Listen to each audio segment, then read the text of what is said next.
9. Ignition sequence start. 6, 5, 4, 3, 2, 1, 0. All engine running. Liftoff.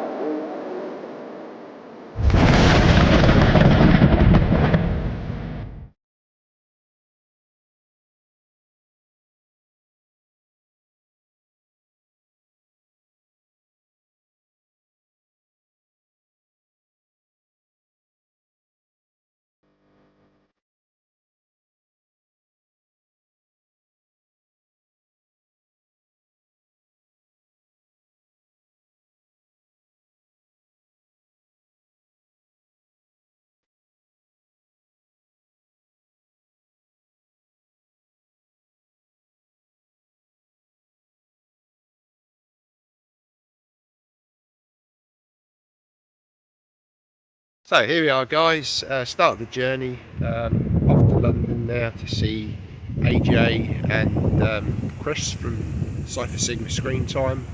So yeah, next stop, London.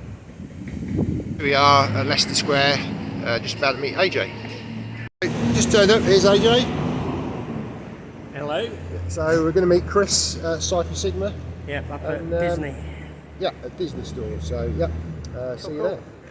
So yeah, we're over here now at the Disney store with AJ crossing the road there to meet Chris. So yeah, let's go over. Here we are, Chris and AJ. Alright Chris, how you doing?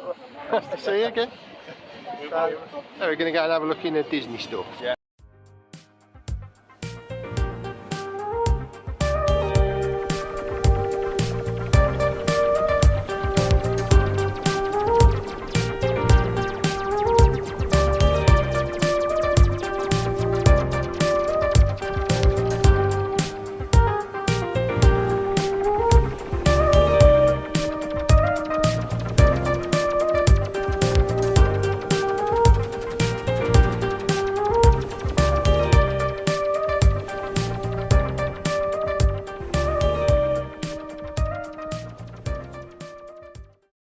So here we are, a new shop called Millennia. So yeah, let's go and take a look inside. Absolutely huge Hulk there.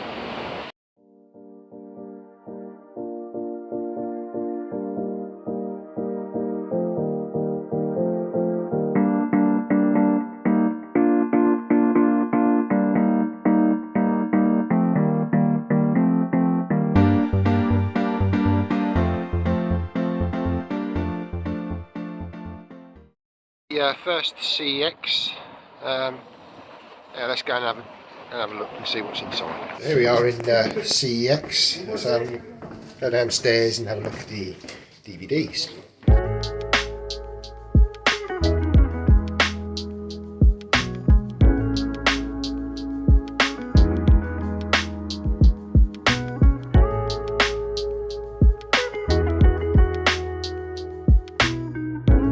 Another CX, so let's go and take a look.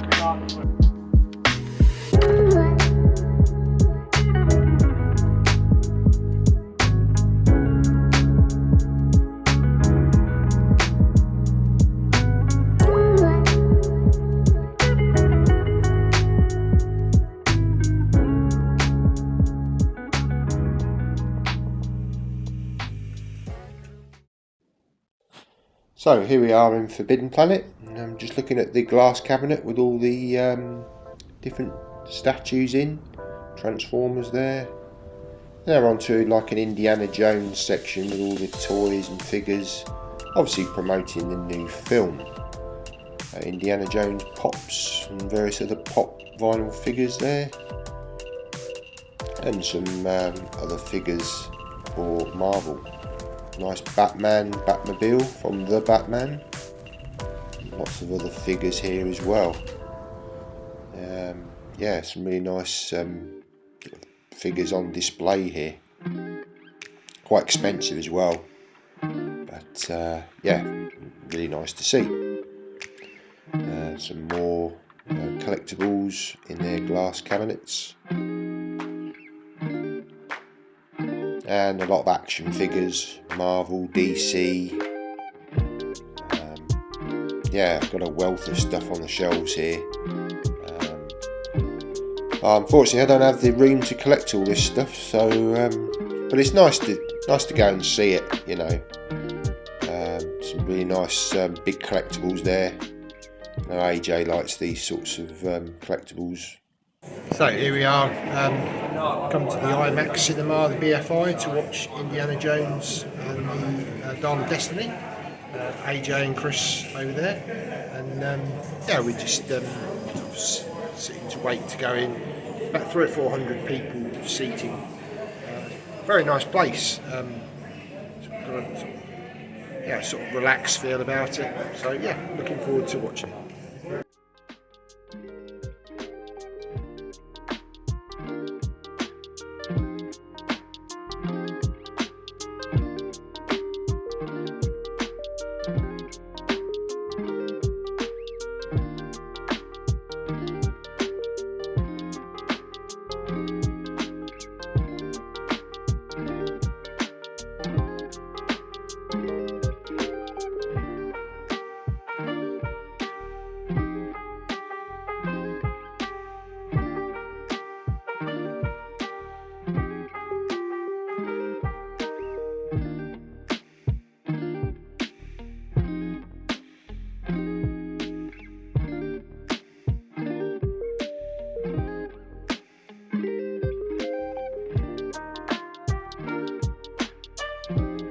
So this is the IMAX screen.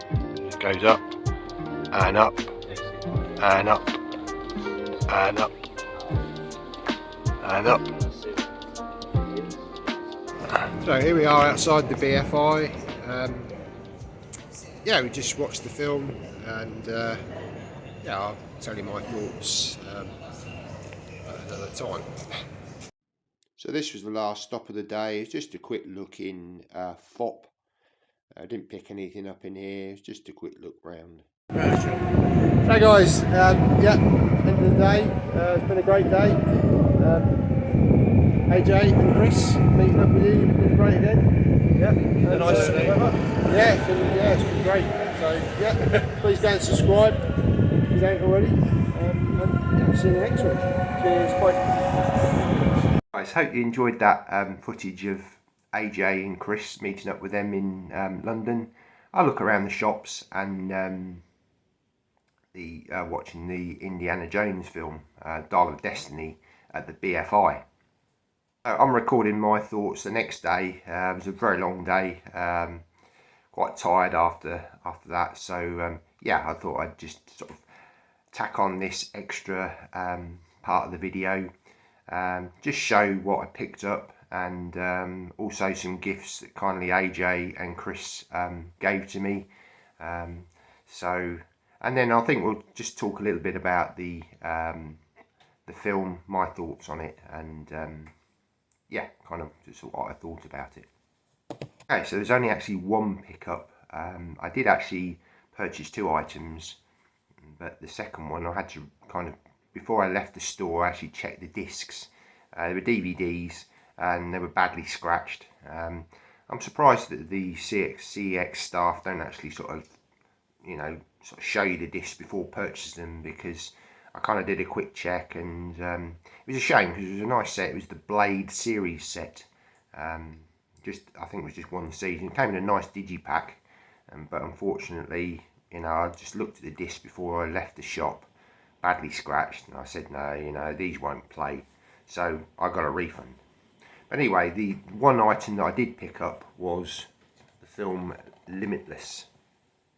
It comes with a really nice lenticular, this, and I got it for the princely sum of £1.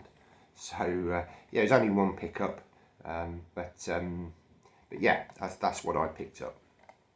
On to what Chris kindly gave to me, and it is the DVD version of The Exorcist. The version you've never seen. I think this is the one with the spider walk. I don't own The Exorcist, so yeah, he's kind of given me this. I've got to get that sticker off. It's one of those old CEX stickers, so yeah, I might have to get a little bit of WD-40 on that to sort of remove that. But there's the back. So that was from Chris. AJ, bless him, he had some doubles of films which he said would I like these, so he's got me. He gave me three Blu-rays. The first one being Men in Black International. Not seen this film, so apparently had a spare copy. So yeah, that's the first one he gave to me. And the second one is Artificial Intelligence. Again, a film I don't own. I did have it on DVD many years ago, but yeah, so that's that one. And then the last one is Casino. Now, I recently picked up a French DVD version of this, which I've done a video unboxing of. I haven't checked out the discs, and sometimes with these French editions, they do have 4 subtitles. And anyway, AJ said he'd got a spare copy of Casino on Blu-ray, so he's kindly given this to me as well. Okay, so on to my thoughts of the Dial of Destiny. We went to the IMAX cinema. I've never been to an IMAX cinema before, so it's a really great experience seeing it on this huge screen. And you'll have seen some footage earlier on showing you that. Okay, so my overall opinion of the film is I enjoyed it, but I felt the third act was disappointing. Yeah, I really enjoyed the first part of the film with the de-aging of Indiana Jones or Harrison Ford. I thought that was done really well. Yeah, there's a couple of things in it that obviously the CGI was a little bit iffy, but in terms of it's still pretty good. You know, I mean, there's no way that any of us could do that. So you know, it's still hats off to them. The technology is improving every time. And I actually thoroughly enjoyed that sequence sort of back in the sort of 1930s, which ideally I think is where Indiana Jones films are best represented. Certainly for the first film and the third film, I thought they worked so well. I'm not the biggest fan of the Temple of Doom. That for me is in the trilogy, the original trilogy, it's the sort of the weakest one. But yeah, unfortunately this one, I think they're trying to recapture that sort of nostalgia, and I think they did to a degree, but I think the third act was, yeah, it kind of went a little bit too daft, if you ask me. I think it would have been a better idea if they'd have come up with a better story, possibly, or where they went. I don't want to go into too much spoiler territory here, but and I'm sure there's plenty of other videos on about this. But yeah, I did feel that I liked the very ending of it. I thought the very end was done very well. Yes, it's not a 100% conclusion. I do think this is Harrison Ford's last film. You know, I think the man is in his 80s now, and he's probably unlikely to do another film. Possibly a cameo, maybe, if they decided to do something as a spin-off. Yeah, I think they'll have to draw a line under this one, personally. You know, I just think that the character really has kind of come to his journey's end. I think this actually elevates the Crystal Skull film. There were elements of that film that I really enjoyed. I did like the beginning of the film with all the nuclear test site and the part within the warehouse. So actually, personally, I think because of this third act of the Dial of Destiny really going that step too far, it's a shame, because the rest of the film I quite enjoyed. I really enjoyed the sort of a lot of the action set pieces. Yeah, there were points in it that probably didn't quite work for me, but overall I felt it was probably the weakest of all of the 5 films,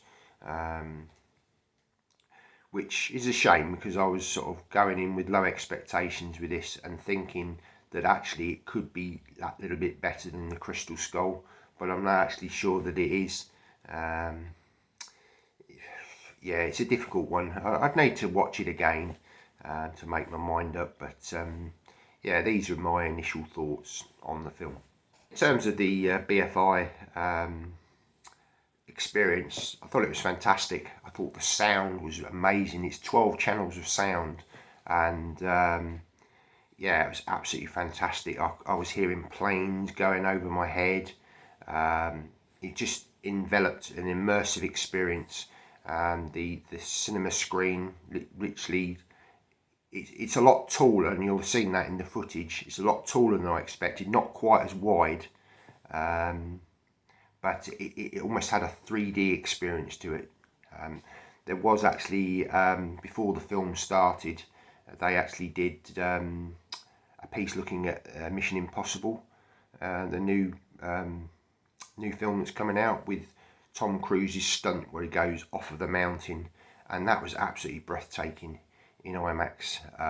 You really felt like you were sort of going over the top of the cliff. It felt very 3D to me, and yeah, I absolutely loved it. I do think whilst this was really good to watch in IMAX, I do feel that actually actual film that's filmed with IMAX cameras, Dark Knight, Interstellar, I think maybe Oppenheimer, that's coming up. I think that would have been a really good film to have watched in the IMAX format. Given the choice between the Indiana Jones and Oppenheimer, I think if we'd have had Oppenheimer, I would probably rather have seen that in the IMAX format. And maybe at some point I would like to revisit the BFI to watch an IMAX film that's actually used those cameras, because I do think whilst it was a fantastic experience, it would just be something that little bit extra for me to experience next time round. I recommend going to see a film in IMAX. Yes, I would. I would say definitely get the experience for going to the BFI. It's the biggest one in the country. Yes, it's quite expensive to go there, I think, but certainly for at least once, I would definitely recommend going to the BFI just for the experience. Probably wait until there's a film that actually will show the full benefits of IMAX, you know, shot with IMAX cameras. I know if you look at the website, it shows various films, and I know a lot of the Christopher Nolan films are showed there. So I'd highly recommend certainly, you know, seeing the IMAX stuff. I do believe, I think Empire in Leicester Square has an IMAX screen, and possibly Odeon has the IMAX, but obviously the BFI being the biggest. It was a really nice experience going there. It's a very nice sort of, it's only about 400 seats, and it was a really nice experience sort of going into the sort of the cafe area and the seating area. It felt very relaxed. Yeah, it was just a very different experience to a multiplex, which I really enjoyed actually. So so yeah, I really highly recommend the BFI, certainly for an experience. Guys, well, that's the end of the video. Hope you enjoyed this, and as I say, please go and check out both AJ's and Chris's vlogs. They'll have both done videos. I think AJ's is already out now. I'm sure many have probably seen it already. But yeah, I'm sure Chris will be doing a follow-up video as well. So yeah, please go and check out his vlog as well. It was a great day out, great seeing both guys again, and we had a great day. So yeah, so all I can say is thanks ever so much for watching. Take care, and see you in the next one. Bye now.